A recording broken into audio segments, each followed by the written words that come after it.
Those who know the truth learn to love it. Those who love the truth learn to live it. Chapter 1, Me and Money. Me and Money, the Edgewater Beach Hotel. In 1923, at the Edgewater Beach Hotel in Chicago, 8 of the world's wealthiest financiers met. These 8 men controlled more money than the United States government at that time.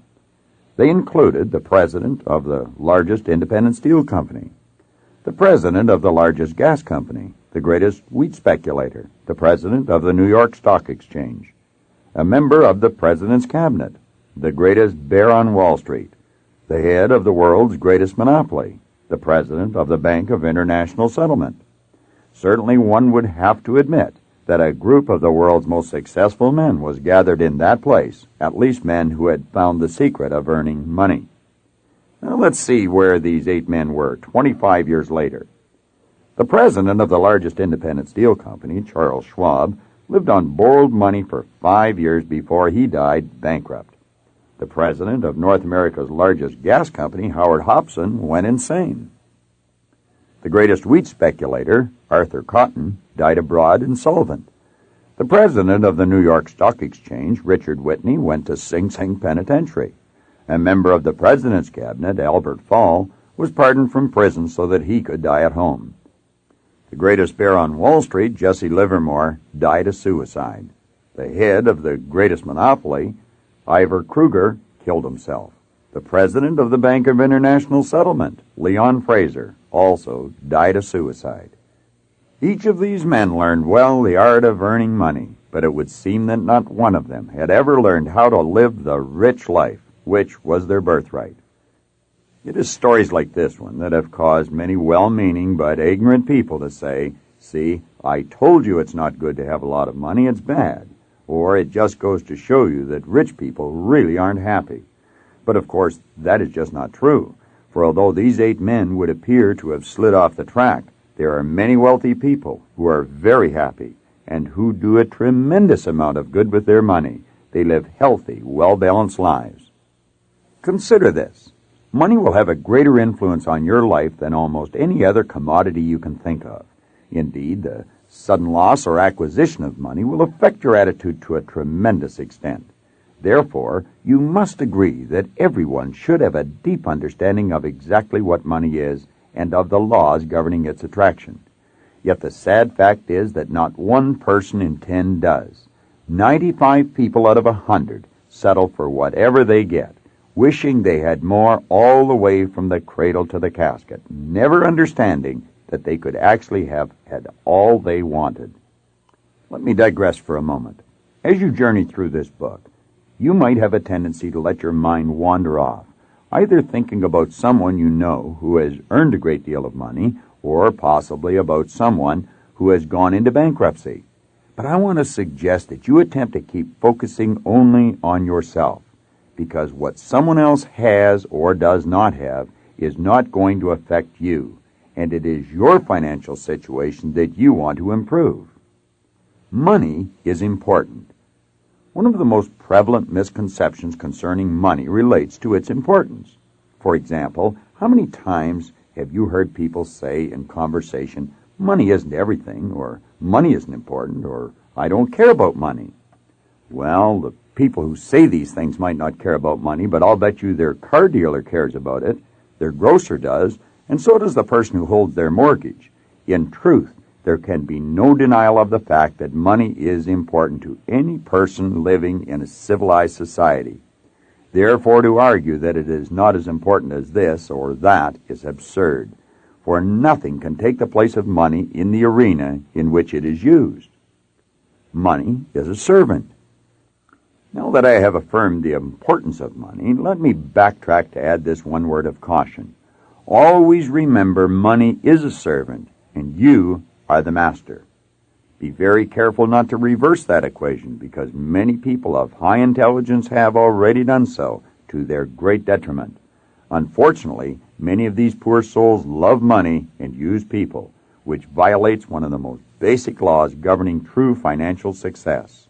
You should always love people and use money, rather than the reverse. Another myth many people like to accept about money is that it only comes as a result of luck or good fortune. For instance, whenever people gather to talk about someone they know who has been financially successful, there is always someone among them who will say, Harry was just lucky, or Harry was just in the right place at the right time. But I want to assure you in no uncertain terms that although luck, as we call it, obviously plays some part in financial success, it is never sufficient in and of itself, because money is an effect, and it must always be earned. Believe me, there are no free rides in life, and the only people who are making money the easy way either work in the mint or are on their way to jail, if they have not already arrived there. Therefore, always bear in mind that while good fortune is a factor in financial success, it must always be coupled with effort and hard work. Money must circulate. A third thing you should know about money is that it is valuable only as long as it is being used. For once it has been taken out of circulation, it becomes as worthless as the old newspapers or empty beer cans that have been stashed away in the attic. To understand the truth of this principle, consider the following story. On a bookshelf in my home, I have a silver beer stein that was given to me as a gift for a speech I made.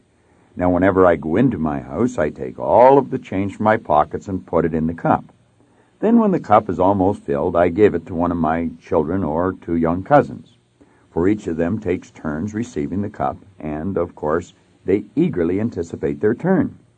The point I want you to notice, however, is that while the cup is being filled, the money in it has absolutely no value whatsoever. It just sits there, serving no useful function and not even drawing any interest. However, as soon as the cup is filled and the money is turned over to one of the kids, it literally flies into action. For instance, just last week, TJ, one of my young cousins, received the money. He immediately took it from my hand, rushed off to a golf school, and purchased several golf lessons with his inheritance. Now, I can't honestly say what the golf pro did with the money once he got it, but I do feel fairly safe in saying that he didn't just return it to a cup on his bookshelf. No, there really isn't any dispute about it. Money is not meant to be taken out of circulation. Rather, it is meant to be used, enjoyed, and circulated. This brings me to an even more dramatic illustration of the same principle, namely the story of old Mr. Chapman. Mr. Chapman was an elderly gentleman who lived a few doors down the street from our family when I was just a boy. Although there was a tremendous age difference between us, Mr. Chapman and I became fast friends, and I often used to watch him pushing his small junk cart up and down the block. You see, Mr. Chapman worked as a junk dealer, and he made his living by picking up the things other people had thrown away. As years went by, however, Mr. Chapman became more and more stooped from his arduous labors, and one day, shortly after World War II, he passed away. Since he lived alone and apparently had no close relatives living nearby, the police entered his house to take stock of his possessions. Not surprisingly, they found the house littered with many old furnishings and assorted memorabilia from Mr. Chapman's past. However, much to their amazement, the police also discovered over $100,000 in old bills packed in boxes throughout the house. Quick to pick up on so unusual an occurrence, the Toronto Daily Star carried a front-page story the next day about Mr. Chapman, in which it asked the obvious question, why would an individual worth well over $100,000 choose to keep his money stashed away in old boxes, which were strewn haphazardly throughout his house? Although I was still quite young at the time, I asked myself a similar question, namely, why would a person like Mr. Chapman choose to live like a veritable pauper when he had so much money at his disposal? He could have used his money for his own enjoyment. He could have invested it to earn a return for himself and to help create jobs for other people, or he could have just deposited it in the bank and earned interest on his money. But instead, he chose to put it in a jar on his shelf, and he thereby rendered it absolutely useless. No, my friends, there isn't any doubt about it. Money is not meant to be hoarded. Rather, it is meant to be used, enjoyed, and circulated. So please, whatever you choose to do with your money, don't make the same mistake that poor old Mr. Chapman did. Please note that when I suggest that money should be kept in circulation, I do not mean that it should be squandered. There is a world of difference between those two concepts, and if you haven't found out what the difference is yet, I would suggest you find out as soon as possible. Prosperity Consciousness Exercise. Now that we have touched upon some of the characteristics of money, let us turn briefly to a simple technique which you can begin using immediately to start attracting the amount of money you desire. The first thing that I want you to do in this connection is to picture yourself in your mind's eye sitting in a room with several of your friends. Then, I want you to visualize yourself announcing to them your intention of becoming wealthy, at least wealthy enough to live the way you choose to live. Now imagine how that would make you feel. If you are like most people, you would probably feel very uncomfortable. Perhaps you would feel so uncomfortable that you might even retract what you had said by informing your friends you were only joking. You should understand, however, that people who are wealthy never feel uncomfortable when the subject of money is brought up. Why don't they, you ask? The most obvious answer would be because they already have lots of it. But that is not the correct answer. You should realize that people don't feel comfortable about money because they have it. They have it because they feel comfortable about it. In other words, one of the reasons that wealthy people have money is that they have developed that state of consciousness we will hereinafter refer to as a prosperity consciousness. Therefore, it follows, if we wish to attract money to ourselves, we must begin to foster a prosperity consciousness as well. The question you should now be asking yourself is this: how do I go about developing this prosperity consciousness for myself? Let me explain. The best way to develop a prosperity consciousness is to start seeing yourself in your mind's eye already in possession of the amount of money that you desire. The reason this is so is that the subconscious mind cannot distinguish between the actual possession of money and mere visualization. You will soon become very comfortable with the idea of money, and as a result, you will soon start attracting it to yourself. This may sound like a game you are playing, but let me assure you, it is one of the wisest things that you could possibly do. For when you succeed in convincing your subconscious mind that you are wealthy, and that it feels good to be wealthy, your subconscious mind will automatically seek ways of making your imaginary feelings of wealth manifest themselves in material form. If these last few lines seem like sheer fantasy to you, just ignore them for the time being and continue reading. We will be dealing with prosperity consciousness at different points in this book, and I guarantee you that before you finish this book, those lines will start to make a lot more sense to you. Fear not.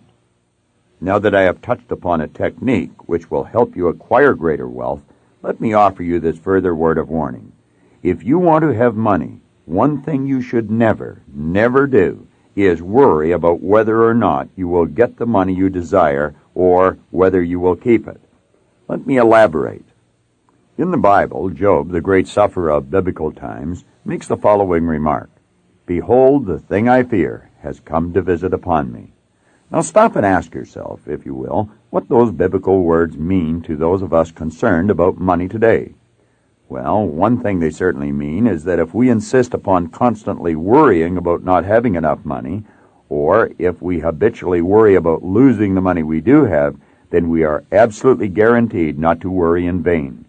For just as surely as Job was afflicted by his many maladies, so too shall we be afflicted by the lack or the loss of money. To take a more contemporary example, let us again consider the tragic case of poor old Mr. Chapman. As you will recall, he was the elderly gentleman who never spent any of his hard-earned savings. But the question is, why didn't he? Most likely it was because he was afraid if he spent his money, he would become poor, and hence would be forced to live like a pauper. The irony was, however, that because of his fear, he lived like a pauper anyway. Or, to be more biblical about it, the thing that he feared most came to visit upon him. In a latter chapter, you will be given a fuller explanation of the paradox of why we attract into our lives the very things we least desire. But for now, suffice to say, worrying about money is always extremely counterproductive. This principle holds true even if you rationalize your worry with the old platitude that you are just saving a little for a rainy day. I must put forward one other caveat at this time, which is this. If you really want to significantly increase the amount of money you are presently earning, the first thing you must do is learn to pay substantially less attention to what others around you are saying and substantially more attention to what that quiet voice that speaks within you is saying. Put more prosaically, what I am saying is this. You must strive to become much less susceptible to influences outside of yourself and much more inclined to trust the instincts and feelings that lie within you. Let me elaborate. Most people who fail to accumulate enough money to live in the style they choose are the same people who are most easily influenced by other people's opinions. For instance, they are often people who let the writers of economic doom and gloom, whether in the newspapers or news broadcasts, do their thinking for them. But, as Napoleon Hill pointed out in his great book, Think and Grow Rich, opinions are the cheapest commodities on earth. In fact, almost everyone has a flock of them ready to be foisted upon anyone who is willing to accept them. Therefore, if you know you have been unduly influenced in the past by other people's opinions, make up your mind right now, before you read any further, that from here on in, you are going to heed your own counsel. Remember, if you do, there is absolutely no reason why you cannot become financially successful within a very reasonable period of time. Understanding versus memorization. As you read on through the pages in this book, you will develop an ever-increasing awareness of the talents and abilities that lie deep within you. You should realize, moreover, that with the proper instruction, you can begin using these undeveloped talents to attract the good that you desire. But let me caution you once again, no amount of reading or memorizing will bring you the success you seek. It is only the understanding and application of the ideas in this book that will make the difference for you. Therefore, don't be in any hurry to finish this book, because a complete reading should not be your objective. As stated previously, understanding and applying what you read is the objective. So if you are able to properly digest only one page a day, that might be all that is necessary for you to arrive at your goal. If you are wondering why this book is meant to be sipped and tasted rather than devoured at one reading, bear in mind it is based upon over 20 years of careful analysis of the methods of both the very successful and the very unsuccessful. Strength through sharing. One more word of advice. Since very few, if any people, become great at anything by themselves, I would suggest you attempt to find at least one other person with whom you can share and discuss the ideas presented in this book. Prosperity consciousness. I believe you will agree it is an observable truth that human beings will never enjoy anything they are not yet consciously aware of. For example, we did not enjoy the luxury of traveling in airplanes at tremendous rates of speed until the Wright brothers became consciously aware of how to fly. Thomas Edison developed the conscious awareness of the moving pictures and introduced us to a brand new form of entertainment. Dr. Jonas Salk became consciously aware of how to develop a serum that would combat that dreadful disease of infantile paralysis, more commonly referred to as polio. And as a result of Salk's new awareness, you very rarely hear of anyone contracting that disease today. Alexander Graham Bell became consciously aware of how to transmit the human voice over metallic wires, and as a result, we all now enjoy the use of the telephone. Needless to say, I could go on and on citing example after example. However, the point I want to bring to the forefront of your mind is that these inventions, or the knowledge bringing about these inventions, have always been here. In fact, all the knowledge there ever was or ever will be is evenly present in all places at all times. But it took an individual to bring those thought patterns together and form ideas which developed into what we call consciousness, before we could begin to benefit from them. We are floating in an ocean of thought energy, where all the knowledge there ever was or ever will be is present. We are also surrounded by prosperity. Indeed, everywhere we look at nature, our eyes come in contact with prosperity, for nature knows no such thing as failure. Therefore, there never has been, and there never will be a lack of anything, except conscious awareness. But if you are going to begin to penetrate the world of wealth, it is absolutely essential that you begin to think. In other words, you must open your mind to the stream of thought energy which will create an image or a consciousness of prosperity in your mind. You are well aware there are literally thousands upon thousands of honest, good, hard-working people who labor diligently for their entire stay on this planet, yet never become wealthy. For those individuals, life is a constant grind from sun up until sundown. But the ideas presented on these pages have been put here in the hope they will jar your mind and inspire you to open it up to this new type of thinking we have alluded to. Consciousness is and always has been developed through thinking, and regardless of what your present situation in life may be, if you ever hope to improve it and truly become wealthy, as this book suggests you can, you must begin thinking of prosperity in your mind now. Not when you finish the book, not when you finish the chapter, not tomorrow or next week, next month, or next year. It must be done now. Thinking is the highest function of which a human being is capable, yet unfortunately, very few people think. They merely trick themselves into believing that because there is some mental activity taking place in their mind, they are thinking. But the truth is, most people are simply exercising the mental faculty called memory. They are playing old movies, so old pictures just keep flashing back on the screen of their mind. It is imperative, therefore, that you begin this new way of thinking at this moment, because as you do, every fiber of your being will become filled with this new thought energy. Your body is comprised of millions upon millions of cells, and each one of them is influenced in its movement by thought impulses. So the second you begin entertaining relaxing thoughts, your body becomes relaxed. The instant you begin entertaining worrisome, fearful thoughts, your body becomes rigid and tense.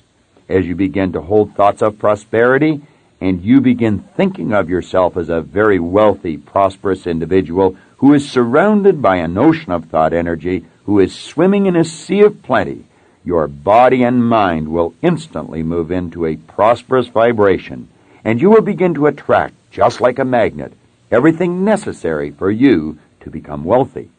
I know to the uninitiated these ideas are just about as bizarre as anything a person could think of. Nevertheless, they are true. For mental awareness of prosperity always precedes wealth in your material world. It is not difficult, therefore, for children today born into families of great wealth, like the Kennedys or the Bronfmans, to think these prosperous thoughts and to have the prosperity consciousness, since that is the only type of thinking they were subjected to right from birth. We say they have been conditioned in or to prosperity. However, the majority of people have not been born into that kind of an environment, and so they were not surrounded by that type of thinking. We must therefore develop an understanding of, number 1, how we have been conditioned, number 2, why we are getting the results we are getting, and number 3, how we can change our way of thinking or our conditioning. That is not an easy thing to do. It takes much discipline. It takes a tremendous desire. It takes a lot of diligent effort, which is the probable reason so few people ever actually change. Yet I want you to know that regardless of how difficult it may be, it can be done, and it can be done in a relatively short period of time. The compensation you will receive for your effort will delight you. I know because I have done it, and I know many, many other people who have done the same thing. Now it is necessary for you to do it. The very fact that you have picked up and started reading this book is all the proof you will ever need that you truly do have a desire to change. Moreover, there is a way, a sure way, for you to receive your desired good, and this book will outline the way for you. There is real power within you. Below the level of your consciousness is the great treasury of your subconscious mind. And that is the part of your personality we want to begin to influence through our new thought patterns. In order to make the issue definite and concrete, consider the following statement. Any idea, plan, or purpose may be planted in the subconscious mind by repetition of thought, empowered by faith and expectancy. You might be asking, can this statement be demonstrated to be true through experimentation and observation? Or is there any known method or technique by which the proof may be secured? And if there is such a method or technique, is it available to everyone? These questions can all be answered with an emphatic yes. As you read, test, and experiment with the ideas that will come to you in the following pages, you will answer all of these questions for yourself. And it is necessary that you answer them for yourself, because as human beings, we will not truly believe something until we do actually discover it for ourselves. This book was written in the sincere hope that it would lead you to the many discoveries that lie within you by the repetition of these prosperity ideas. You must begin to see money as an obedient, diligent servant that you can employ to earn more money, and that you can use to provide services far beyond the service that you could ever physically provide. It is necessary that you feel comfortable when you talk about money, because you have truly been born rich. You have all the mental tools necessary to attract the thoughts you are surrounded by, to create the consciousness that you must create in order for you to have the wealth you choose to have. Lack and limitation can only exist when we make room for them in our mind. But prosperity consciousness knows no lack and no limitation.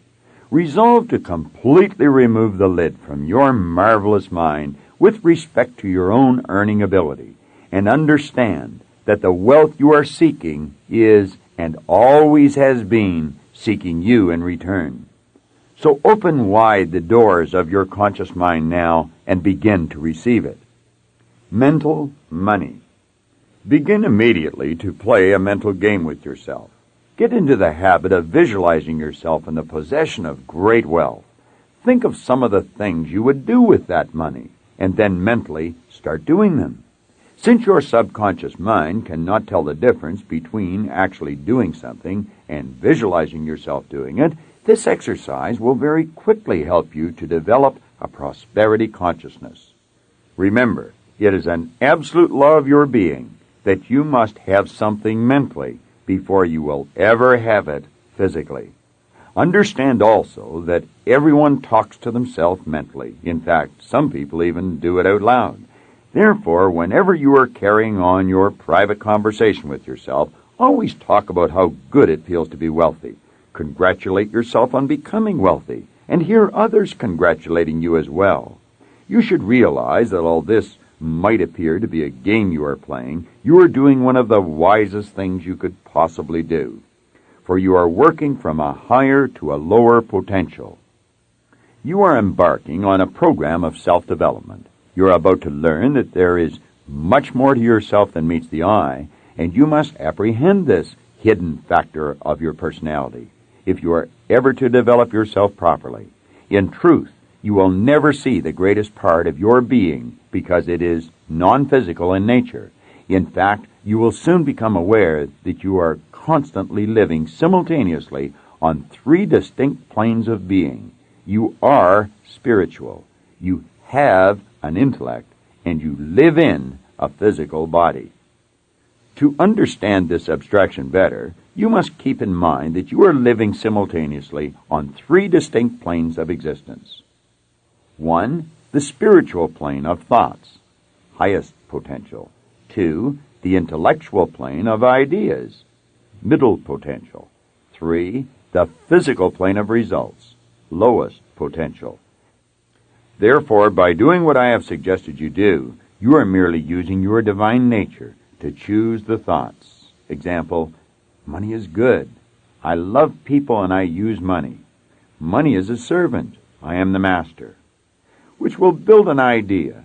In our case, the idea happens to be that of great personal wealth or true financial success. Be very aware, however, that ideas such as the idea of financial success never form by themselves. The human personality must always enter into the process by thinking the thoughts, which can then be used to build the idea. That is the very thing that makes the human being godlike, or you could say a creative creature, the highest form of creation. So by holding this beautiful idea or picture of financial success in your mind, you will ultimately be able to cause the idea to manifest itself in your life. Example, in your results. As you progress through this book, you will see how this actually occurs. Now, let's take a couple of steps backwards. You will remember that I wrote in a previous paragraph that you are working from a higher to a lower potential. What I mean by this is that you are working from thoughts, spirit, to idea, intellectual, to thing, physical, rather than working from thing, physical, to thoughts, spiritual, to idea, intellectual. As you have probably done in the past, and as the vast majority of people will continue to do in the future.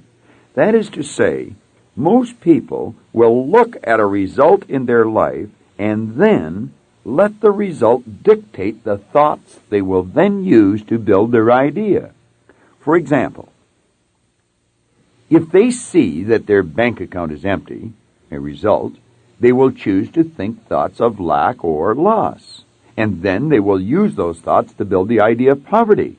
However, since the idea they are holding in their mind must manifest in their future results, they are actually bringing about a repeat performance of the very thing which they say they don't want, namely an empty bank account. It thus becomes a self-doom-fulfilling cycle which they are living, and clearly this is not the way our Maker has intended for us to live. You might very well be saying to yourself that this is an absurd argument, for if a bank account is empty, it's empty, and it just isn't being realistic to look at an empty bank account and then visualize great wealth. But I want you to know that is the very kind of reasoning which perpetuates poverty and keeps poor people impoverished. You must begin to understand, therefore, that the present state of your bank account, your sales, your health, your social life, your position at work, etc., is nothing more than the physical manifestation of your previous thinking. If you sincerely wish to change or improve your results in your physical world, you must change your thoughts, and you must change them immediately. If you take the time to really think through the information which I am presenting here, I am sure you will conclude that what I have just said makes perfect sense. In fact, anyone who truly understands the creative process will tell you what I have just said is not only right, but it is a natural law of your being. It is the way God works with and through the individual. This is also called prayer in some circles, prayer being the movement that takes place between spirit and form with and through the individual. God has given you the ability to build any idea which you desire. You were born rich, and your abundance is contained in thought. So be good to yourself. Choose magnificent ideas, and cease permitting your physical world to control your thinking. You can readily understand by now how everyone makes the great mistake.